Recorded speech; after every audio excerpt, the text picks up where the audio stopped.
Imagine waking up suddenly surrounded by metal walls, cold light, no windows, no exit, only six identical doors. Each door might lead to food or instantly slice you into pieces.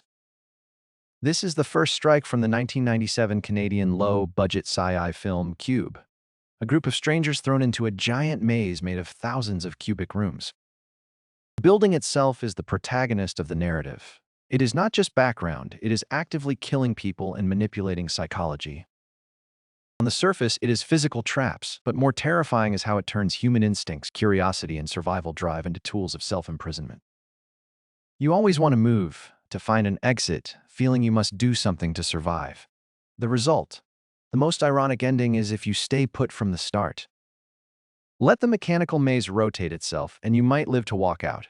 This reminds me of a saying: action sometimes is more deadly than inaction. When architects designed this cube, they likely didn't know it held live people. They just took an outsourced job for precision mechanical parts, drew diagrams, calculated structures, got paid, and went home. The finer the professional division of labor, the easier people become screws, blind to the overall purpose. This is too common in reality. In mainland China, many large infrastructure projects are layered subcontracted. In the end, frontline workers don't even know if they're building high-speed rail or military warehouses. Not to mention programmers building surveillance systems. When they write code, they might not think about what those algorithms will be used for later. Cube's surface in Cube has climbable handles and color-changeable acrylic panels reminiscent of Paris' Institut du Monde Arabe, Jean Nouvel's 1987 work. The south facade is covered with photosensitive metal diaphragms like countless eyes automatically opening and closing based on sunlight. It is a modern translation of traditional Arab mashrabiyya wooden windows. And a high-tech breathing skin. It regulates light and heat, also regulates sight. While in Cube, the panels are for cost saving. Same set repainted to pretend different rooms, yet accidentally creates a clock-like precise rhythm. You must cross within the time limit or the structure shifts, flinging you into death traps. Both make people participants. One invites you to appreciate, the other forces you to run for your life. Going further back, there's a more extreme example. Dubai once had a proposal called rotating skyscraper, where each floor could rotate independently around the core, like a flower changing angles anytime. Sounds romantic, but engineering-wise it is a nightmare. Pipes and cables would disconnect and reconnect each time. It ultimately died in the womb. Only a few small residences with rotating rooms were actually built, far from the full 3D motion madness of Cube. But it reminds us, once architecture starts moving, people are no longer masters but passive passengers. The platform simplifies prison to the extreme. A vertical concrete tower, hundreds of floors, each a rectangular cement box for two people sharing, with a hole in the middle. Every day, a platform of food descends from the top. Upper levels eat full, lower levels pick scraps, bottom levels starve or cannibalize. Monthly random floor swaps, so today you're the abuser, tomorrow you might be the victim. Why rectangular instead of square or round? Because rectangular creates natural bipolar opposition, two people forced to stand at ends, eyes confronting, amplifying resource competition, tension by the space itself. If switched to square, everyone's circles equally facing conflict might not be so sharp. This reminds me of Pixar's conference table story. They used a long table for 13 years, executives always in the middle, edge people hard to interject. Later switched to small square table. Everyone face-to-face, communication quality immediately improved. Space shape directly decides who has voice, who gets marginalized. In mainland China's many old tube buildings, long corridors with doors opposite, neighbor relations are forced confrontation, competing for toilets and kitchens becoming power arenas. While new commodity housing elevator halls designed as square small spaces instead let strangers easier maintain silence, pretend each other doesn't exist.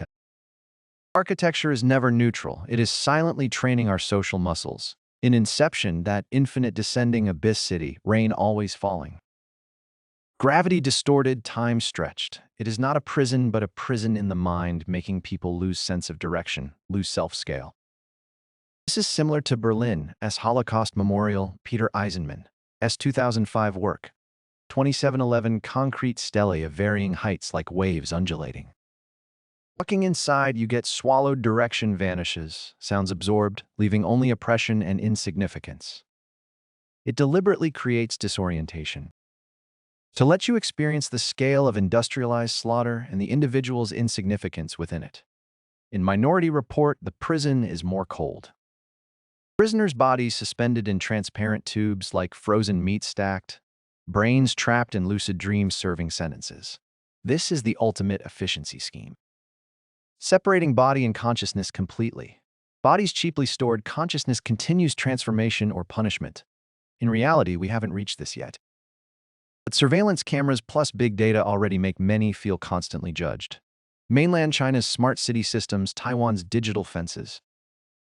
Overseas prison programs, different regions with different tech paths, but all lead to the same, wanting to cage people in invisible enclosures. Andor's Narkina 5 prison is the epitome of efficiency. Floating industrial platforms on a water planet, interior all white dust, free workshops. Embedded furniture, rounded corners dust-proof, no doors, no locks because one misstep electrocutes. All functions integrated in walls like airplane cabins or modular hospital rooms. Prisoners assemble more prison modules themselves, forming perpetual slave labor loop. This isn't sci-fi. It is Foucault's panopticon upgraded.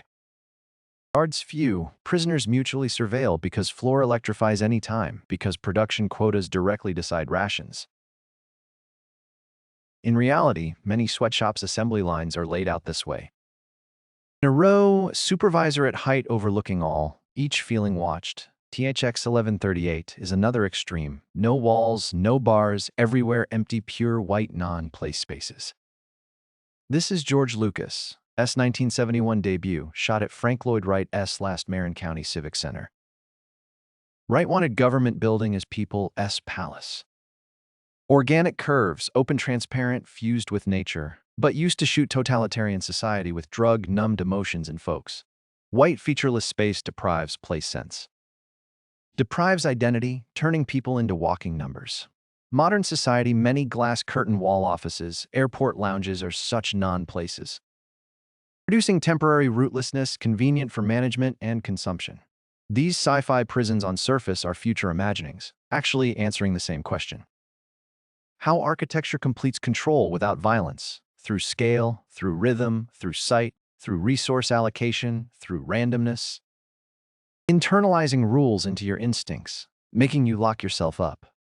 In mainland China, we've seen countless times how space shapes obedience. From compounds to grid management, from two buildings to smart communities, each upgrade embeds people tighter into the system. In Taiwan, similar tech might be packaged as epidemic efficiency. Or community autonomy, in the West, often in name of privacy, rights, and anti-terror. Methods differ, cores same, using environment to turn choices into illusions. Ultimately, you'll find the strongest prison is never outside the body, it is in the mind. Once you believe this is the only world. Believe resistance meaningless, believe order above all. You've been imprisoned by architecture for life.